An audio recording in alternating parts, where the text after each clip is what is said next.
합니다. 오늘은 전도의 본질이라는 주제를 가지고 우리 같이 말씀 생각해 봅니다.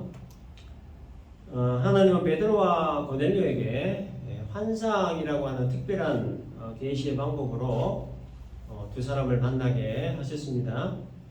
베드로에게는 보자기 같이 생긴 그릇 안에 있는 각종 짐승들의 그 환상을 보여주셨고, 고넬료에게는 무두장이 집에 있는 베드로를 청하라는 환상을 보여주심으로 두 사람의 만남이 이루어졌습니다. 베드로 일행이 고넬료 집에 도착했을 때 고넬료가 베드로의 발 앞에 엎드려 절을 하며 베드로를 맞이했습니다.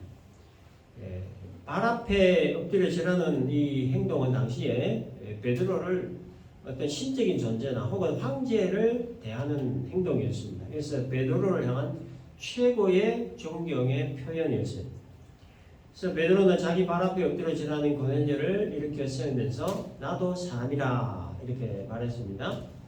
나도 사람이라고 하는 이 말은 그리스도 예수 안에 있는 자에게는 지배자나 혹은 피지배자 이런 관계가 성립될 수 없다는 거예요. 그래서 자신을 신이나 황제를 대하듯이 그렇게 대하지 말라라는 의미의 말이었습니다. 사람들이 모여있는 곳에 들어간 이 베드로는 자기가 이곳에 온 이유에 대해서 말을 했습니다. 그리고 자기를 이곳으로 부른 이유에 대해서도 물었습니다. 28절 29절을 보면 유대인으로서 이방인과 교제하며 가까이 하는 것이 위법인 줄은 너희도 알거니와 하나님께서 내게 지시하사 아무도 속되다 하거나 깨끗하지 않다 하지 말라 하시기로 부름을 사용하지 않냐고 왔노니 분노니 무슨 일로 나를 불렀느냐. 이방인과의 교제를 죄악시하고 이방인들이 만든 물건이나 식품까지도 부정한 것으로 여기고 있던 유대인들의 그 관습 때문에 베드로가 이방인 고넬료 집에 방문을 했다라고 하는 이것은 커다란 불이익을 감수한 행동이었습니다. 그러나 그러한 위험을 감수하고서라도 이곳까지 오게 된 것은 지난밤에 보고 들었던 환상 그리고 주의 명령 때문이었고 그 명령에 순종함으로 오게 되었다라고 말하면서 그때 너희들은 나를 왜 불렀느냐 이렇게 물었던 거죠. 이 베드로의 물음에 고넬료는 자기 역시 자기가 보았던 환상에 대해서 이야기를 합니다. 자기도 기도하고 있었는데 주의 사자가 나타나서 옆바위에 있는 베드로를 초청하라는 말을 듣고 사람을 보내서 당신을 초청하게 되었다. 주께서 당신에게 말씀하신 말씀을 듣기 위해 당신을 불렀고 또 이렇게 우리가 모였습니다. 이렇게 대답을 했습니다. 그래서 이 얘기를 들은 베드로는 하나님의 그 오묘하고도 신비한 섭리에 감탄하면서 이렇게 말했습니다. 34절에 내가 참으로 하나님은 사람의 외모를 보지 아니하시고 각 나라 중 하나님을 경외하며 의를 행하는 사람은 다 받으시는 줄 깨달았도다. 이때까지만 해도 베드로는 지난밤에 보았던 환상의 의미를 몰라서 의아해하고 있었는데 고넬료의 말을 듣고 베드로가 뭔가를 깨닫게 됐다는 거죠. 뭘 깨달았느냐? 유대인들이 부정하게 여겼던 그 이방인들도 얼마든지 정결할 수가 있고 이방인들도 얼마든지 복음을 들을 수 있고 얼마든지 예수 이름 부를 수 있고 얼마든지 구원 얻을 수 있다라는 것에 대한 깨달음이었습니다. 그리고 베드로가 하나님을 향해서 참으로 하나님은 이라고 표현을 했죠. 이거는 감탄사입니다. 와, 하나님은 진짜 대단하신 분이구나. 참 오묘하신 분이구나. 이런 커다란 깨달음에 대한 감탄적인 표현이었던 겁니다.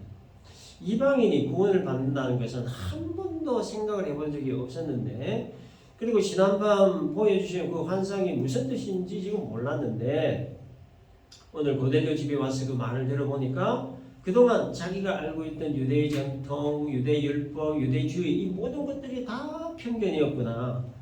참으로 하나님은 외모를 보지 않으시는 분이시구나. 참으로 하나님은 유대인, 이방인 구별 없이 구원하시는 분이시구나 하는 것을 깨닫고 하나님의 일하심과 오묘하신 섭리에 감탄을 했던 겁니다. 그리고 베드로가 또 하나님은 사람의 외모를 보지 아니하신다라고 했는데 이 말은 사람과 사람 사이에 벽을 세우지 않는다 그런 뜻입니다. 유대인과 이방인의 벽을 세우지 않으시는 하나님, 편견이 없으신 하나님. 베드로의 가장 큰 깨달음이 바로 이것이었던 거예요. 그리고 이제 36절부터 고넬료 집 사람들에게 복음을 전하기 시작을 했는데 만유의 주 되신 예수 그리스도로 말미암아 화평의 복음을 전하사 이스라엘 자손들에게 보내신 말씀 곧 요한이 그 세례를 반포한 후에 갈릴리에서 시작하여 온 유대에 두루 전파된 그것을 너희도 알거니와 하면서 이제 말문을 떼기 시작을 합니다. 이 구절에서 우리가 주목해야 될 두 구절이 있습니다. 만유의 주라고 하는 말과 화평의 복음이라고 하는 말입니다. 만유의 주라고 하는 말은 모든 것의 주인이다 그런 뜻이죠. 온 우주 만물, 물질 세계와 영적 세계 모든 것의 주인이라는 얘기예요. 태초에 하나님의 천지를 창조하실 때 성자 하나님으로 함께 하신 예수 그리스도가 만유의 주다 이런 뜻이에요. 예수가 만유의 주라고 하는 부분에 대해서 우리가 조금만 더 깊게 살펴봐야 될 것이 있습니다. 2주 전에 우리 성경 공부하면서 이 부분을 잠깐 다뤘는데 또 안 들은 분들이 다라서 중요하기 때문에 설명을 할 겁니다. 조금 어려운 부분이 있을 수 있는데 정신을 바짝 차려 듣고 드려야 되겠습니다. 창세기 1장 1절에 태초에 하나님이 천지를 창조하셨다 그 얘기 있죠. 그리고 요한복음 1장 1절에도 태초에 말씀이 계시느라 하는 그런 말씀이 있습니다. 네, 창세기 1장 1절에서 말하는 태초하고 요한복음 1장 1절에서 말하는 태초는 그 시간적 그 시간이 이 차원이 다릅니다. 뜻이 다릅니다. 그래서 창세기 1장 1절에서 말하는 태초는 시간의 출발과 동시에 물리적 세계의 출발을 의미하는 태초예요. 그러니까 시간과 천지 창조가 함께 시작되는 그 시점, 그러니까 아무것도 없는 무의 상태에서 시간과 함께 천지를 창조하신 그 시점을 창세기 1장 1절에서 말하는 태초다라는 거예요. 요한복음 1장 1절에서 말하는 태초는 시간과 천지를 창조하시기 이전의 상태를 말하는 거예요. 시간과 천지의 창조 이전의 상태부터 성부, 성자, 성령 삼위일체 하나님이 존재해 계시던 그 상태를 말하는 거예요. 그 삼위일체 하나님이 어떤 모습으로 존재하셨느냐? 말씀으로 존재해 계셨다라는 거죠. 그래서 요한복음 1장 1절에 태초에 말씀이 계시니라 이 말씀이 하나님과 함께 계셨으니 이 말씀은 곧 하나님이시다. 그러니까 시간과 천지가 창조되기 이전부터 삼위일체 하나님이 존재하던 방식이 뭐냐? 말씀이라는 거예요. 따라서 하나님의 말씀이고 말씀은 곧 하나님이다. 그런 얘기예요. 자, 그런데 요한복음 1장 2절 3절을 보면 그가 태초에 하나님과 함께 계셨고 만물이 그로 말미암아 지은 바 되었으니 지은 것이 하나도 그가 없이는 된 것이 없다라고 기록합니다. 여기에서 말하는 그가 바로 성자 하나님이신 예수를 지칭하는 말이에요. 그래서 태초에 말씀이 계시니라 할 때 사용된 이 말씀은 로고스를 뜻하는 말이에요. 근데 1세기 때 유대인 철학자 필로가 이 로고스라고 하는 단어를 처음으로 신학적 의미에 접목을 해서 사용을 합니다. 그래서 필로가 접목한 이 로고스라고 하는 뜻은 하나님께로부터 나와서 하나님과 세상을 연결하는 자, 하나님과 세상의 중재자, 혹은 대변자, 혹은 제사장이다 이렇게 표현을 했는데 이 요한은 이 로고스가 바로 예수님이다 이렇게 말하고 있습니다. 따라서 태초에 말씀이 계시니라 라는 말은 태초에 로고스가 계시니라 이런 말이고 태초에 로고스가 계시니라 라고 하는 이 말은 태초에 예수 그리스도가 계시니라 이런 의미가 되는 겁니다. 따라서 요한복음 1장 2절에서 그가 태초에 하나님과 함께 계셨고 할 때 그가 바로 성자 하나님 즉 예수 그리스도이기 때문에 요한복음 1장 2절에서 3절 말씀은 이렇게 바꿔서 사용할 수 있는 겁니다. 예수가 태초에 하나님과 함께 계셨고 만물이 예수로 말미암아 지은 바 되었으니 지은 것이 하나도 예수가 없이는 된 것이 없느니라.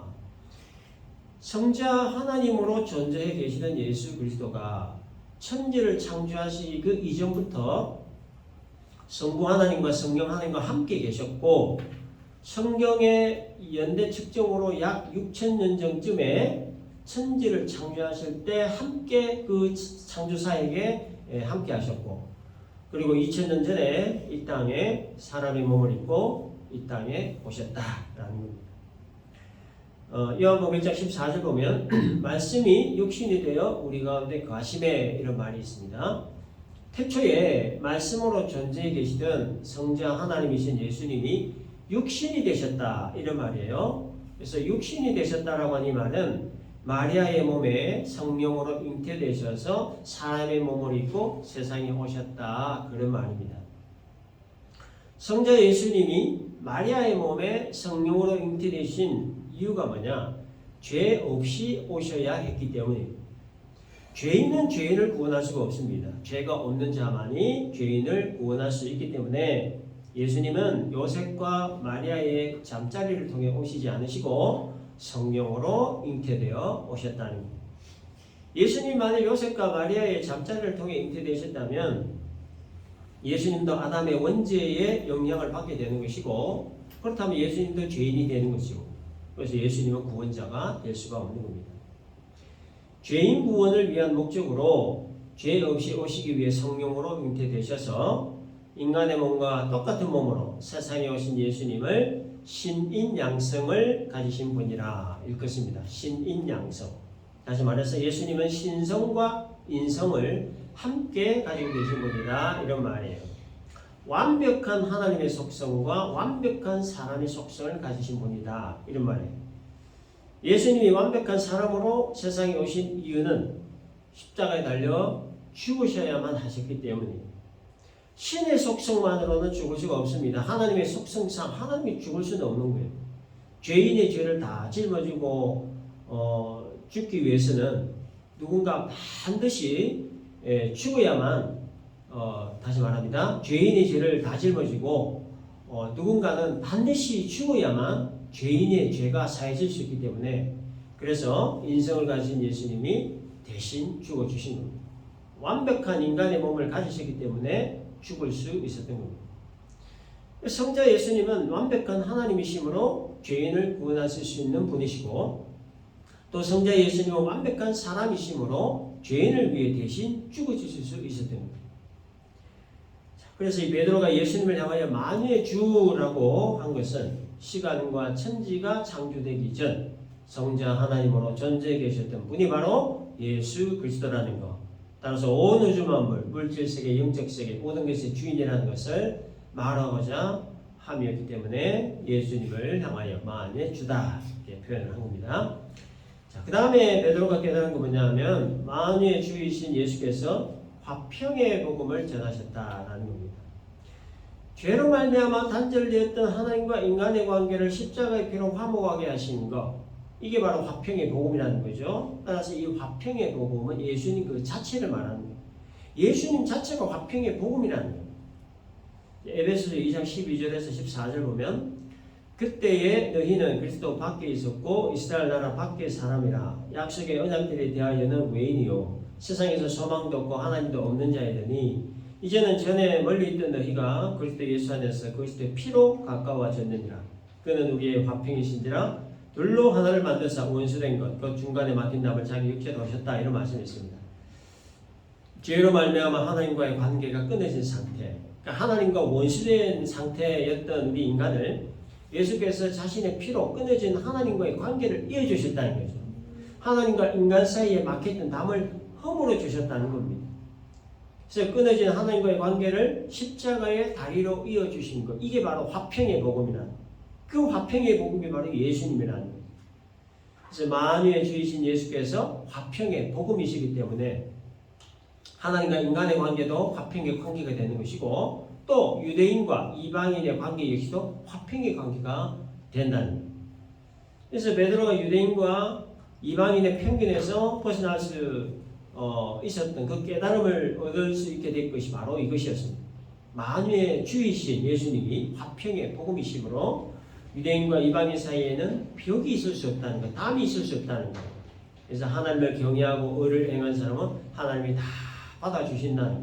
그래서 이거를 깨닫고 편견으로부터 벗어날 수 있었다라는 거예요. 이러한 깨달음을 얻은 베드로가 이제 이방인 고넬료 집안 사람들에게 이제 예수님을 증거를 하는데 37절 이하의 말씀입니다. 그래서 요약 정리를 하면 이렇습니다. 만유의 주가 되시고 화평의 복음이신 성자 예수님이 세례 요한을 통하여 세례를 받으셨다. 갈릴리로부터 시작하여 온 유대에 천국 복음 전하시고 선한 일을 행하셨다. 마귀에게 눌린 자들을 고치시고 병든 자들을 고치셨다. 그러나 유대인들은 만유의 주이시고 화평의 복음이신 성자 예수를 나무에 달아 죽였다. 그러나 하나님은 그를 사흘 만에 다시 살리셨다. 따라서 그를 믿는 자들은 다 죄사함 받는다. 우리는 부활하신 예수님을 보고 만난 사람이다. 우리는 이 모든 일들의 증인이고 예수께서 친히 우리들에게 복음 전할 사명을 맡기셨다. 이러한 내용들입니다. 그래서 이 내용들 중에 우리가 또 하나 주목해서 봐야 될 구절이 하나 있는데요. 42절입니다. 우리에게 명하사 백성에게 전도하되 하나님이 살아있는 자와 죽은 자의 재판장으로 정하신 자가 곧 이 사람인 것을 증언하게 하셨고 라고 하는 구절입니다.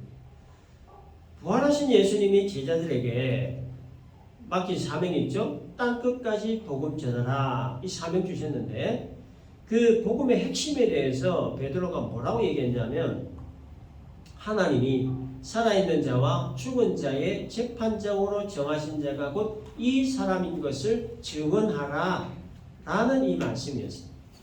이게 이 사람이 예수님을 지칭하는 말이죠. 그래서 하나님께서 이 사람 즉 예수님을 재판장으로 정하셨다는 얘기입니다. 재판장은 재판장인데 어떤 재판장이냐? 살아있는 자와 죽은 자의 재판장이라는 거예요. 그래서 정리를 하면 이렇습니다. 성부 하나님이 성자 예수님을 살아있는 자와 죽은 자의 재판장으로 정하셨다는 사실을 예수께서 제자들에게 증언하라고 지금 베드로가 얘기를 하고 있는 거예요.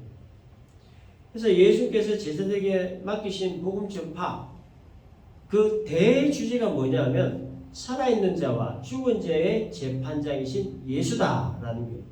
이 대주제를 바탕으로 복음을 전하라. 땅끝까지 전하라라고 명하셨던 겁니다. 베드로가 예수님을 산자와 죽은 자의 재판장이라는 표현을 쓴 이유가 뭘까?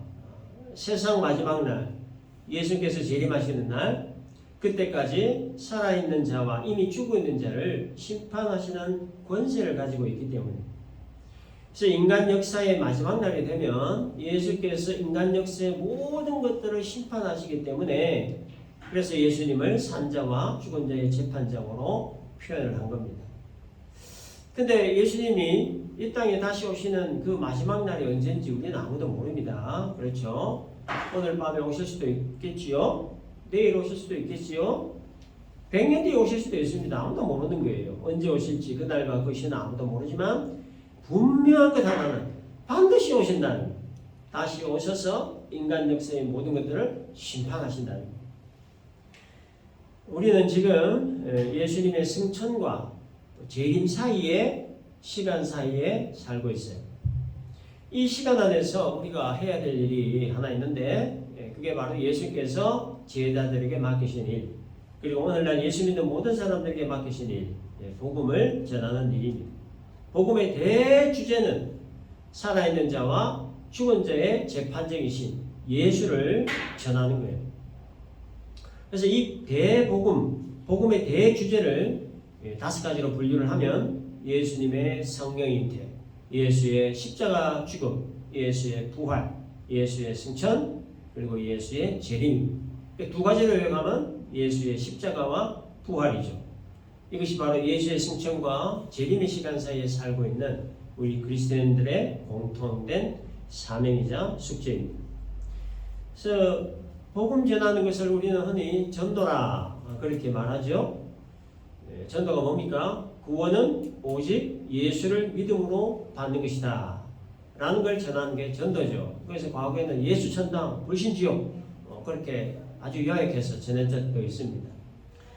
자, 그런데 이 전도에 관해서 우리가 좀 생각을 해봐야 할 것이 하나가 있는데요. 전도의 본질과 또 전도의 방법에 관한 겁니다. 전도의 방법은 수없이 많습니다. 어깨에 띠를 메고 전도지를 나눠주면서 예수 믿으세요 하는 노방전도 과거에 참 많이 했던 전도 방법입니다.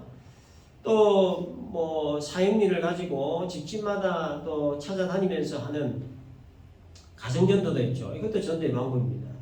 또 뭐 친구들에게 교회 가자. 뭐 이것도 뭐 전도의 방법이에요. 또 선교사들이 또 척박한 선교지에 가서 뭐 학교를 지어서 교육을 하고 병원을 지어서 치료를 하고 고아원을 지어서 고아들을 돌보고 뭐 또 성경을 번역하는 등등 이 전도의 방법은 참 많습니다. 자, 그렇다면 전도의 본질은 뭘까? 전도의 본질은 한마디로 딱 표현하면 그리스도인다운 삶을 사는 것. 이게 전도의 본질이에요. 그리스도인으로서 그리스도인답게 사는 것. 이게 전도의 본질이라는 거예요. 본질과 방법 어느 게 더 중요할까요? 당연히 본질이 중요하죠. 방법 물론 중요하지만 진짜 정말 중요한 건 본질이라는 거예요. 무엇인가 본질이 중요한 거예요. 그래서 본질에 충실하면 방법은 그렇게 큰 문제가 되질 않습니다. 어떤 방법이 좋은가 하는 게 중요한 게 아니고 전도의 그 본질에 충실히 하는 게 진짜 중요하다는 거예요. 그래서 그리스도인이 그리스도인다운 삶을 살지 않은 상태에서 하는 전도는 역효과만 오게 될 뿐이에요. 뭐 사는 게 엉망인 그리스도인이 전도를 하면 그게 뭐 먹히겠습니까? 너님이나 잘하세요. 뭐 그러지 않겠어요? 그러나 그리스도인다운 삶을 살고 있는 상태에서 전도의 방법은 굳이 없어도 됩니다.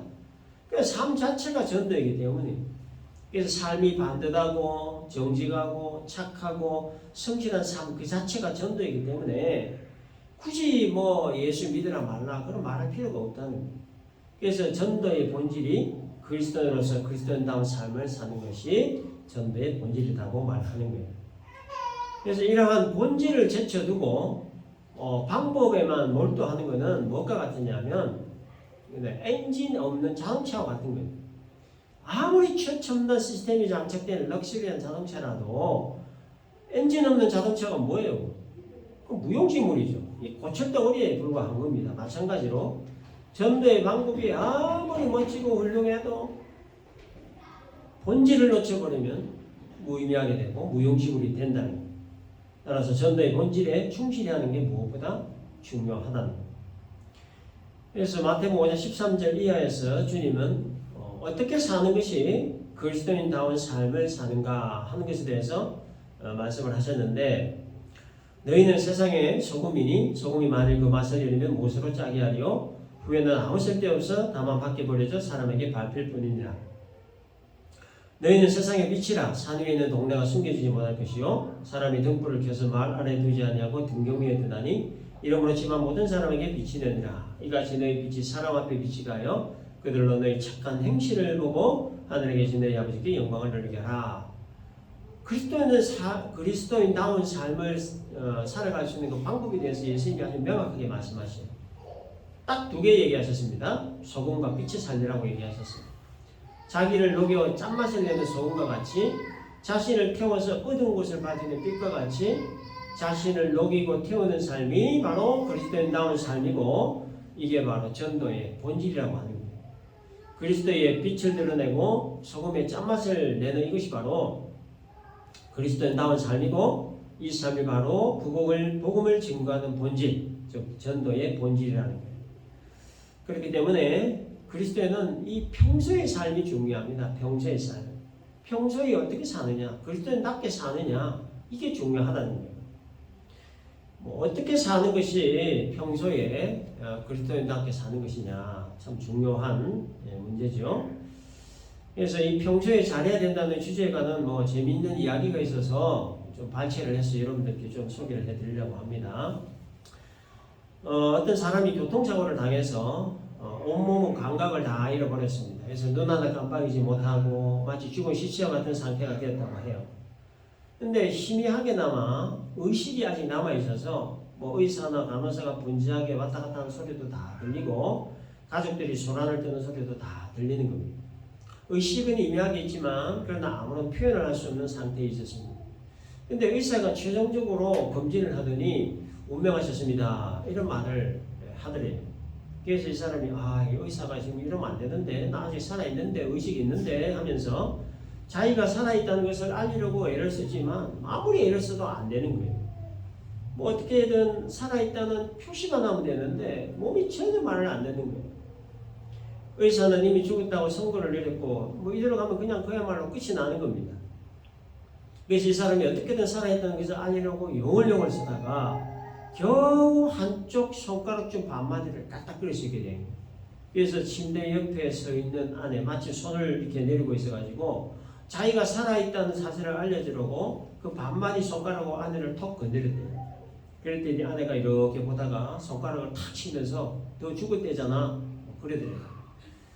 그래서 이제 하얀 천이 얼굴에 덮여지고 이제 철침대에 실려서 안치실로 가는데 아 이렇게 내 생명이 끝이 나는구나 하면서 안치실 입구에 도착을 했답니다. 그래서 마지막 힘을 다해서 다시 한번 손가락으로 아내를 탁 건드렸더니 그때 아내가 다시 한번 손가락을 탁 치면서 의사 말 들어 그렇게 얘기했대요. 그러면서 아내가 한다는 말이 그러기에 평소에 좀 잘하지 그러더라고요. 뭐 누가 웃자고 꾸며낸 이야기지만 메시지가 있는 얘기예요. 뭡니까? 평소에 잘해야 된다는 거죠. 평소에 그리스도인으로서 평소의 삶이 중요하다 그런 얘기예요. 평소에 내 삶을 본 다른 사람들의 입을 통해 아, 저 사람은 리얼 크리스찬이구나 이런 말이 나오게 하는 게 전도의 본질이라는 거예요. 저 사람 때문에 교회 가고 싶은 마음이 생긴다. 이게 바로 전도의 본질이라는 거예요. 그래서 이 전도는 쉬운 게 아닙니다. 신앙생활의 여러 가지 요소들 중에 가장 어렵고 힘든 일이 이 전도입니다. 왜 힘드냐? 예수님의 성품을 드러내야 되기 때문에 그래요. 예수님이 온유하시고 겸손하신 성품을 드러내야 되고 사랑과 자비의 성품을 드러내야 되고 용납하고 용서하시는 성품을 드러내야 되고 오래 참으시는 그런 성품 등등 그 예수님의 성품을 이렇게 드러내면서 살아야 되기 때문에 어려운 겁니다. 그런 성품을 드러내려고 하니까 얼마나 힘들겠어요. 인격도 바닥을 치고 성품도 개차반이고 기본 상식도 없고 또 매너도 없는 이런 상태에서 맨날 첫날 예수 믿어라 교회 가자 해봐야 뭐라고 너님이나 잘하세요. 그럼 메아리만 들려올 뿐이라는 거예요. 그래서 신앙생활은 예수님의 성품을 배우고 닮아가는 과정을 반복 교육 및 훈련하면서 예수님처럼 살아가는 것이 신앙생활이고 적어도 예수님처럼 살기 위해 몸부림치는 게 바로 신앙생활이라요. 그래서 훈련이 필요한 겁니다. 예수님 성품 배우고 닮아가는 훈련. 근데 이 훈련에 앞서서 먼저 가져야 될 것이 하나 중요한 게 있는데 그거는 예수님의 성품을 배우고 닮아야 할 필요성에 대한 인식입니다. 필요성에 대한 인식. 필요성을 인식을 해야 뭐 다음 단계는 뭐 넘어가든 말든 할 것 아닙니까? 훈련의 필요성도 인식조차 하지 못하면 뭐 훈련 뭐 할 수가 없는 거예요. 훈련의 필요성 인식하지 못하고 그래서 뭐 훈련 안 받으니까 예수님 성품 닮은 거 하나 없고 평생 자기 성품만 가지고 살게 되더라고요. 70이 되고 80이 되고 죽을 때까지 그냥 예수님 성품 뭐 하나도 없고 자기 성품만 가지고 살게 돼요. 가장 무서운 게 이겁니다. 예수 믿는 사람. 그래서 자신을 냉철하게 체크해 봐야 될 게 뭐냐? 예수님의 성품을 배우고 닮아야 할 필요성의 인식이 나한테 있느냐 하는 거예요. 이 반드시 체크해 봐야 된다. 이것에 대한 필요성을 인식하지 않으면 다음 단계는 뭐 넘어갈 수가 없는. 그래서 우리의 성품이 예수님 성품으로 닮아가기 위해 절대적으로 필요한 게 있어요. 성령님의 도움이죠. 뭐 나 스스로의 힘과 노력, 의지 이거 가지고는 뭐 작심삼일입니다. 잘 안 돼요. 뭐 교육 훈련을 통해서 좀 은혜 좀 받고 뭐 어느 정도 변화가 되는 듯 하다가도 또 어떤 계기가 생기면 한순간에 와르르 무너지는 게 인간의 실체고 이게 인간의 한계입니다.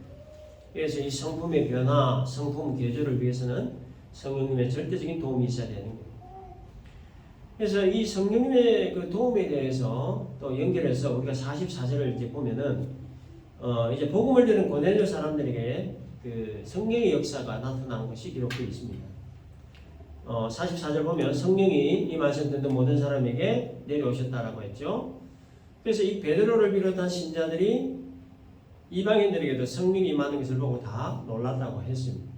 그래서 베드로는 이방인들도 성령을 받음으로 세례를 베푸는 것이 마땅하다 하고서는 성령 받은 이방인들에게 구원의 표시인 세례를 베풀 것을 명했다 하는 것이 이제 오늘 본문인데 이 내용을 통해서 주시는 메시지가 바로 성령은 변화시키는 일을 하신다. 터닝 포인트를 하게 하시는 일을 하시는 분이 성령이라는.